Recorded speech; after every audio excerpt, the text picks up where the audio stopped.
Sindaco Tonon, anche per lei e quindi per l'amministrazione di Vittorio Veneto un impegno in questa nuova provincia che va a nascere, insomma, quali sono gli obiettivi? L'impegno che metto personalmente e a nome dell'amministrazione è quello del sostegno ovviamente a Giovanni Manildo.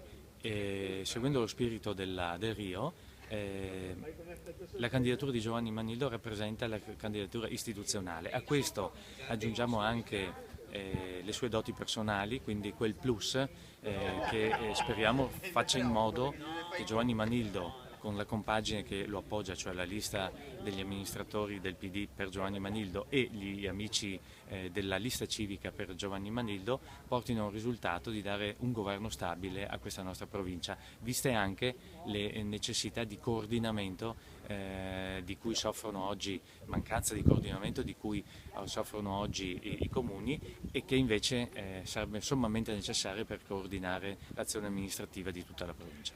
Appunto, Sindaco, al di là di come lo si chiamerà, visto che la normativa potrebbe essere soggetta, quasi sicuramente lo sarà, a delle revisioni, serve una regia sovraordinata per mettere d'accordo i comuni e ci si riuscirà poi, secondo lei, appunto a trovare questo coordinamento che molti a parole invocano, però poi nei fatti sarà anche non semplice realizzare.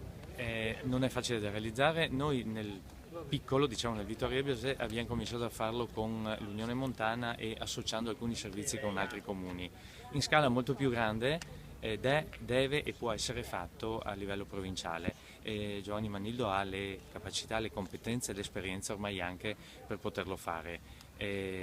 Sarebbe un peccato non prendere il volo questa occasione, questa sua disponibilità. Servono anche i soldi, insomma, la provincia ha ancora alcune competenze, però le risorse sono quasi azzerate. Non molto diversamente da quello che accade ahimè nei comuni, quindi speriamo che una volta riavviato anche l'organo provinciale, oltre alla necessaria azione di coordinamento, ci sia anche quel finanziamento minimo necessario perché le strade, le scuole sono di competenza della provincia ed è assolutamente necessario mettere mano alle une e alle altre.